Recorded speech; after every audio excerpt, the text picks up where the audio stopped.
Olá, louvado seja nosso Senhor Jesus Cristo. Sejam todos muito bem-vindos mais uma vez ao canal Apostolado São José. Eu me chamo Antônio Medino. Bem, pessoal, o objetivo deste vídeo é tecer aqui alguns comentários sobre a eleição do próximo Papa, ou melhor dizendo, do próximo falso Papa, que tudo indica que certamente é isso que vai acontecer. E ao contrário do que muitos influenciadores católicos estão afirmando por aí, a questão não é bem assim, digamos assim. Nós não estamos vivendo um período de bonança espiritual, de afirmação da nossa fé católica, não. A situação é extremamente grave, como que a gente vai perceber aqui.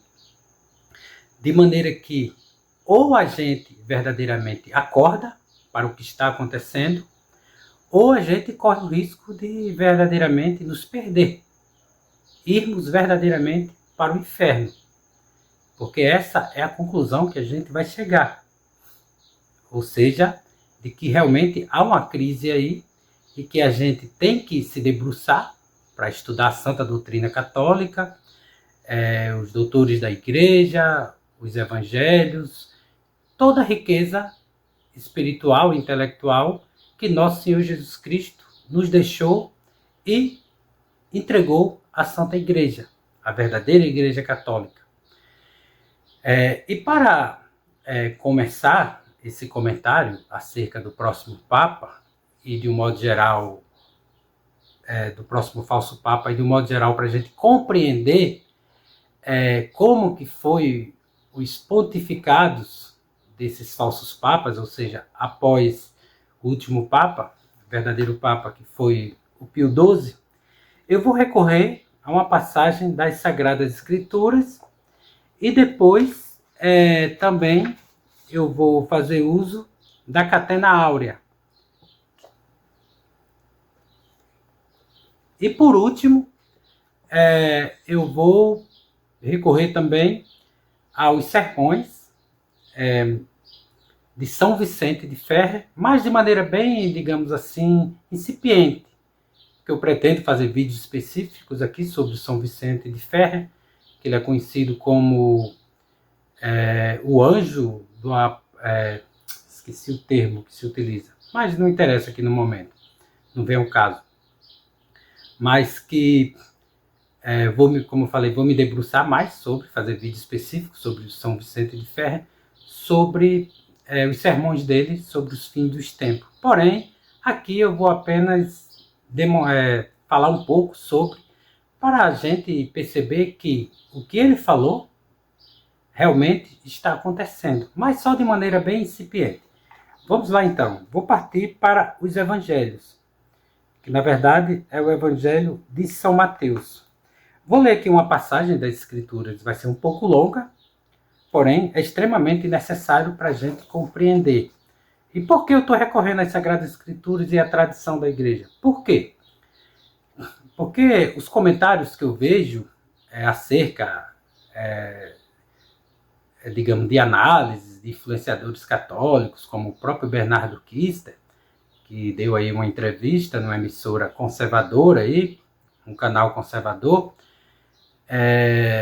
ele não fala verdadeiramente o que está acontecendo. Por exemplo, ele afirmou que o Papa Francisco, entre aspas, era um ferrenho combatente contra a ideologia de gênero, quando na verdade não é bem assim.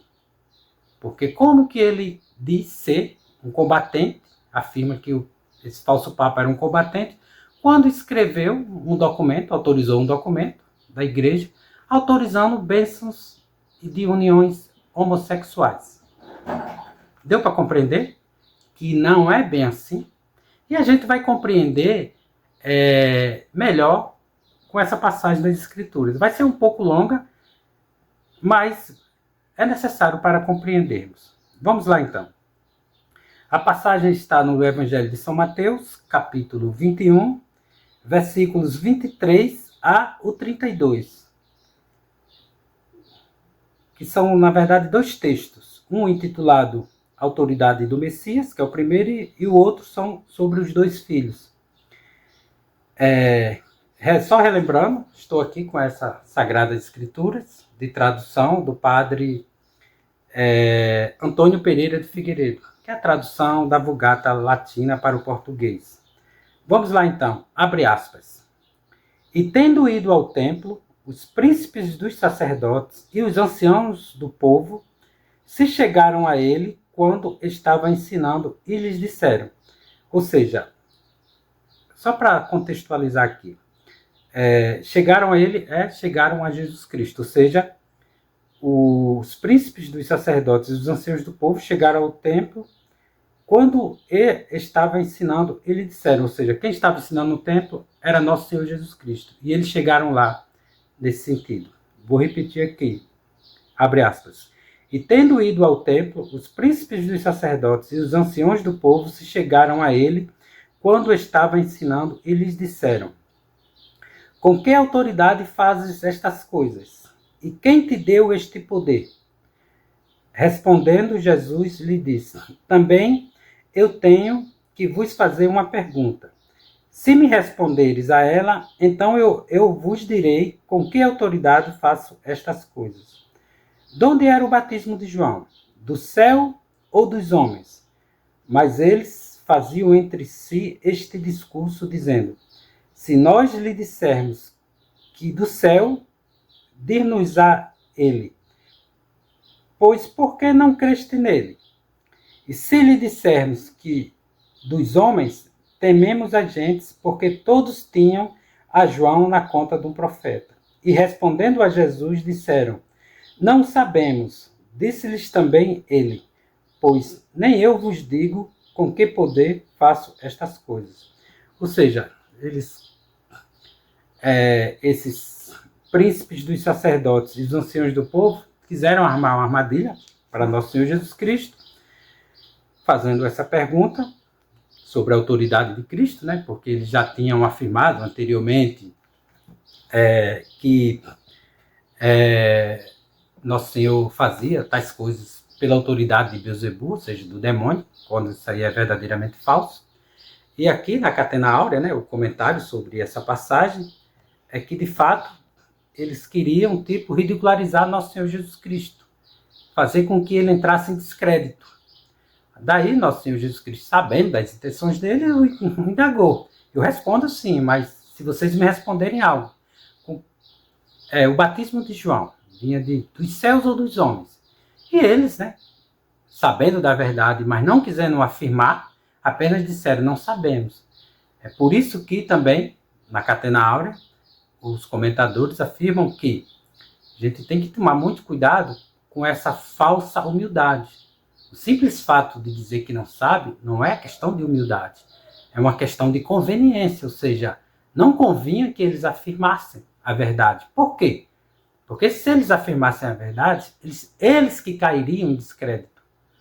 Ou seja, eles fazem análise de conveniência, eles não estão preocupados com a verdade, estão preocupados com interesses próprios, em defender os seus próprios interesses. Mas acalme que o meu objetivo maior aqui é para o segundo texto. Mas aqui é só para vocês compreenderem, né, melhor e para contextualizar. Mas vamos lá. O segundo texto que começa no versículo 28. O texto que eu acabei de ler é do versículo 23 ao 27. Partamos agora para o versículo 28 ao 32, que diz o seguinte, que é o texto sobre os dois filhos, que diz o seguinte, mas que vos parece? Isso é Nosso Senhor Jesus Cristo perguntando agora para eles, ou seja, para os príncipes dos sacerdotes e os anciãos do povo. Perguntaram, que vos parece? Mas que vos parece? Um homem tinha 2 filhos, e chegando ao primeiro, lhe disse, filho, vai hoje, trabalha na minha vinha.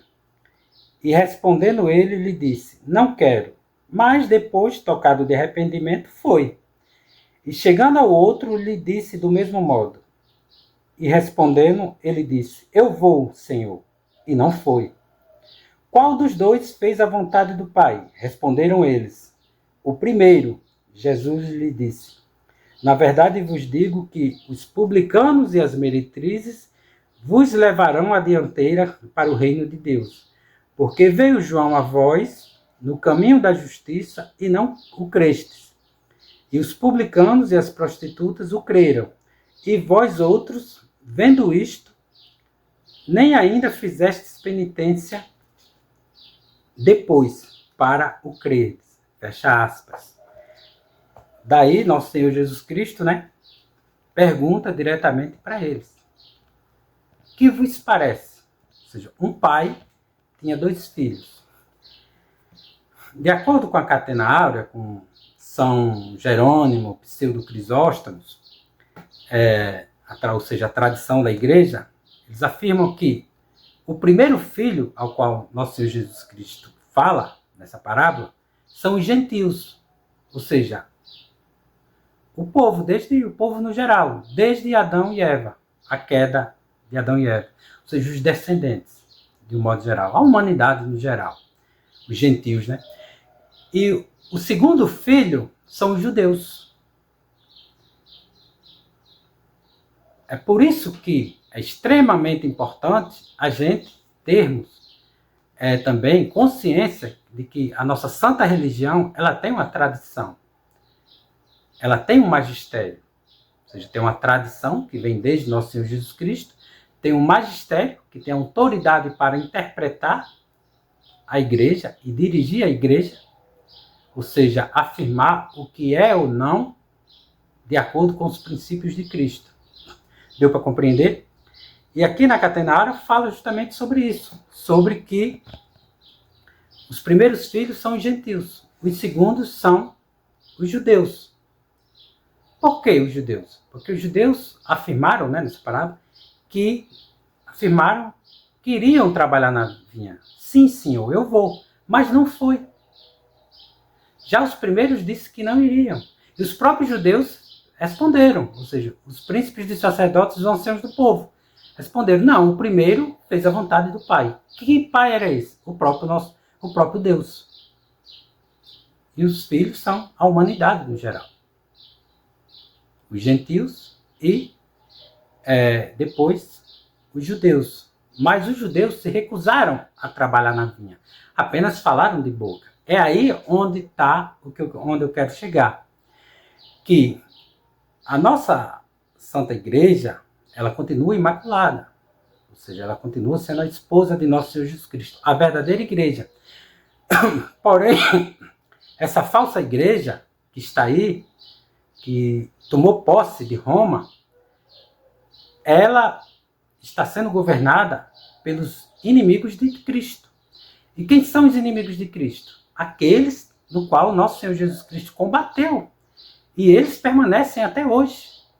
Não pensem que aqueles que assassinaram nosso Senhor Jesus Cristo, que entregaram nosso Senhor Jesus Cristo a Pilatos, e que a gente viveu recentemente, rememorou a paixão e morte do nosso Senhor Jesus Cristo, eles deixaram de perseguir nosso Senhor Jesus Cristo, a sua Santa Igreja. Não, continuam. E são exatamente os mesmos que estão aí, e são exatamente os mesmos que ocuparam, estão ocupando e tomaram posse, praticamente, de Roma. Deu para compreender? Não é à toa que esses falsos papas, eles dão a entender que vão fazer a vontade do Pai, mas não fazem. Deu para compreender? Não fazem. Por quê? Porque eles estão contaminados ali e influenciados, de um modo geral, pelos inimigos de Cristo. Então, se esses falsos papas, após Pio XII, vêm sendo influenciados, e agora o falso Papa Francisco, que por sua vez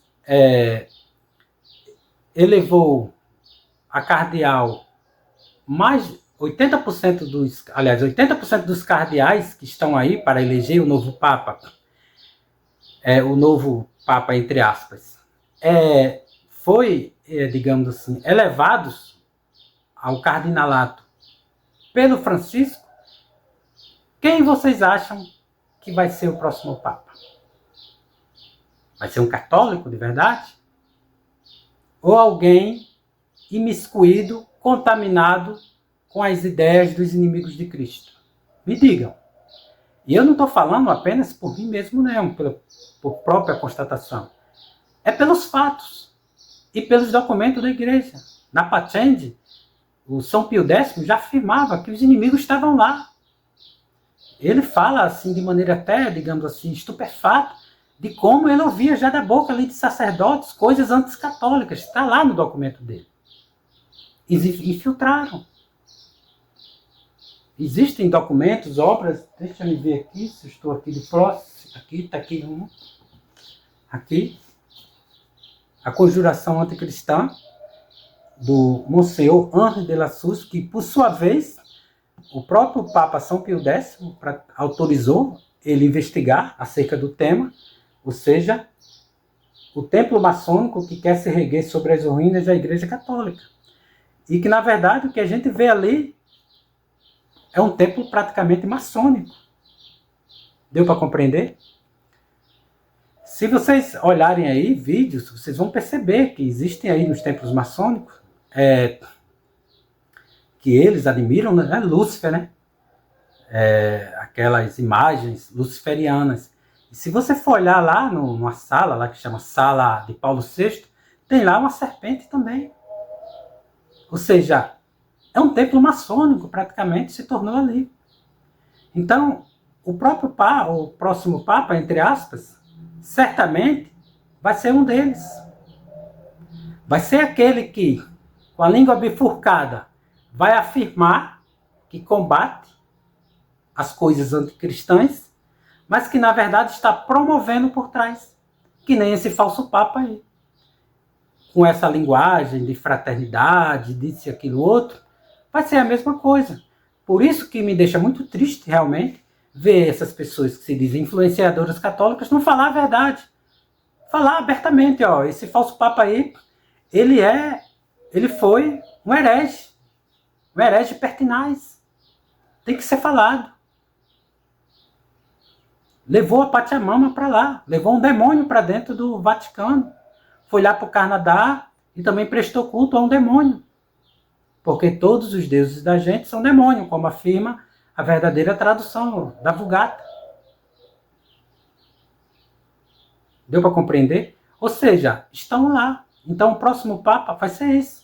Possivelmente vai ser um conservador ou um tradicionalista que vai afirmar que está combatendo, mas na verdade não está. Por exemplo, é que nem aqui a parábola que eu li para vocês. Ah, não, eu estou combatendo. Na verdade não está. Ah, eu vou combater, eu vou trabalhar na vinha. Não vai trabalhar na vinha. Não vai. Ele vai falar que vai trabalhar, mas não vai trabalhar na vinha. Pelo contrário, ele vai trabalhar para destruir a vinha. Deu para compreender? Mas não para cultivar a vinha de modo verdadeiro. Não. Ele vai trabalhar para destruir a vinha e perseguir aqueles que querem, de alguma maneira, cultivar a vinha. Não à toa que os verdadeiros católicos estão hoje praticamente um punhado. Só tem modernistas. Sacerdotes modernistas, conservadores tradicionais modernistas, todos modernistas. Só para vocês perceberem aí, na mídia, no modo geral, né, se pergunta quem será o próximo Papa. Ficam cogitando, né? E sempre vem depois, será que vai ser um conservador? Será que vai ser mais um progressista que vai abrir mais a igreja para o mundo? Deu para compreender? Ou seja, o mundo inteiro tem a impressão de que, aliás, de que o Vaticano se tornou apenas uma instituição social comum e não sobrenatural, e não com o objetivo de distinguir o que é sagrado do que é profano, distinguir o que verdadeiramente conduz à salvação daquilo que conduz ao inferno. Trata como se fosse apenas uma instituição que tem influência mundial, social apenas. E os falsos papas enveredam por isso aí. Vão tentar, digamos assim, já fizeram, adequar a instituição, a verdadeira igreja, às estruturas do mundo. e não o contrário. É isso que está acontecendo. E nem o influenciador, que eu vi católico, fala sobre essas verdades. Ficam apenas cogitando. Não, pode ser esse, pode ser... Não, tem que falar. É o herege. E possivelmente um herege que elevou ao cardinalato 80%, ele fez isso para quê? Ele colocou Túcio, por exemplo, lá no dicastério da fé, que é o antigo Santo Ofício. Para quê? Aí eu vejo o pessoal do Centro Dom Bosco criticando o Túcio, como se o Túcio estivesse fazendo algo contrário ao que Francisco queria, no caso. Não, ele foi colocado para lá para isso, para redigir documentos, para, digamos assim, trabalhar para a destruição da igreja, da doutrina da igreja. Ele foi para lá para isso.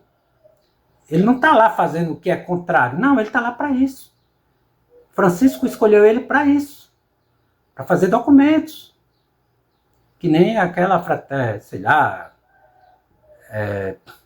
aquele documento que esqueci o nome agora, em latim, os textos são em latim, né, os títulos, sobre a união homossexual, a bênção à união homossexual.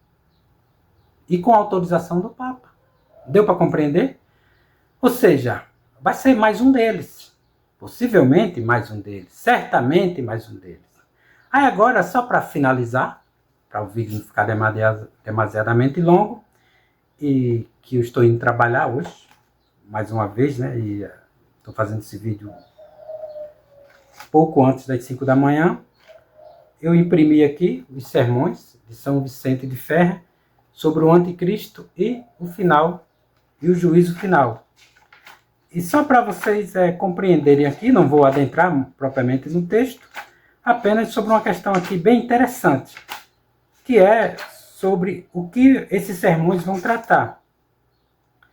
Que diz o seguinte, e assim pregou muitos sermões sobre o juízo, ou seja, aqui é um texto introdutório sobre os sermões de São Vicente de Ferrer,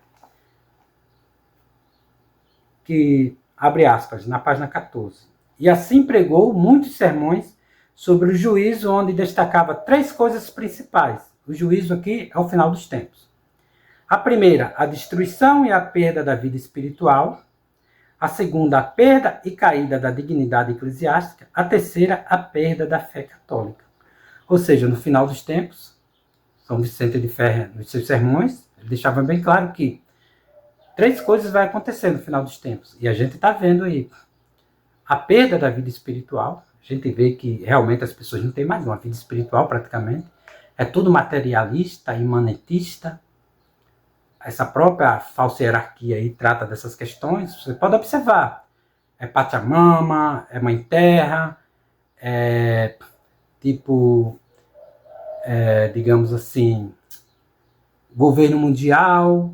É só questões humanas. Cuidar do meio ambiente.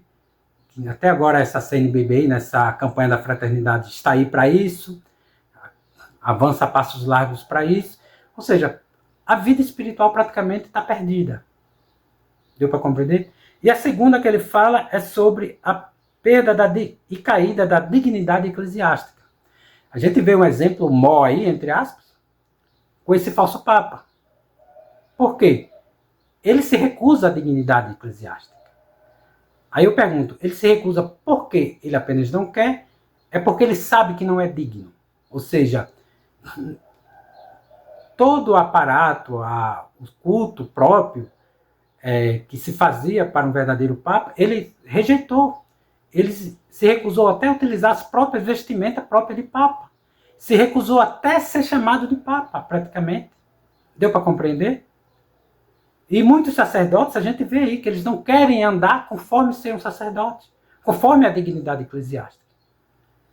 E não à toa que reformularam tudo, digamos assim, o modo de ordenação, o rito de ordenação. E hoje, praticamente, todos esses sacerdotes têm a ordenação ilegítima. Por quê? Não segue o verdadeiro rito. Aí eu pergunto, eles destruíram, alteraram isso aí por acaso? Não. É para perder realmente a dignidade eclesiástica. E está aí. Aí um ou outro sacerdote hoje, um ou outro bispo, graças a Deus, ainda guarda a sucessão apostólica, mas são poucos. E por último, quando ele fala aqui, a perda da fé católica. A gente vê aí que a fé católica praticamente, com essa falsa igreja aí, vai perder mais ainda. Vai restar um punhado que vai resistir realmente, de maneira verdadeira, a verdadeira existência, ao modernismo, a esse avanço dos inimigos da igreja. Vai ser um punhado. É o que está acontecendo. Depois eu vou adentrar propriamente nos textos de São Vicente de Ferrer sobre isso. Ele fala pormenorizadamente sobre cada uma das 3 questões aqui, ou seja, sobre a perda da vida espiritual no fim dos tempos, sobre a dignidade, a queda e a perda da dignidade das autoridades eclesiásticas, e sobre a fé católica, ou seja, uma reação em cadeia. Deu para compreender? Então é isso que a gente está vivendo, e os próximos papas, pelo que a gente está vendo, vai ser nesse sentido. Quando eu falo papa, é desses falsos papas. Que Deus tenha misericórdia da gente, que a gente continue fazendo penitência e orando para que Ele nos conceda um verdadeiro papa. Que é para a gente ter realmente uma direção. Porque do jeito que está aí, vai ser complicado. Que Deus nos conceda um modo de elegermos aí, através dos bispos, que sobraram os verdadeiros bispos, e que guardam ainda a verdadeira fé, a verdadeira sucessão apostólica, que eles consigam aí fazer um verdadeiro papa, eleger um verdadeiro papa. É isso, pessoal. Espero que tenha dado para compreender. Queria falar mais coisas, mas é isso que está acontecendo. Infelizmente. É isso. Agradeço a todos que assistiram ao vídeo até aqui. Agradeço mesmo de coração. Lembrando que só para lembrar que tudo que fizermos é para a glória de Deus e o bem das almas, e não esquecer jamais do nosso objetivo aqui na Terra, que é conhecer, amar e servir a Deus. É isso. Fiquem todos com Deus e até a próxima.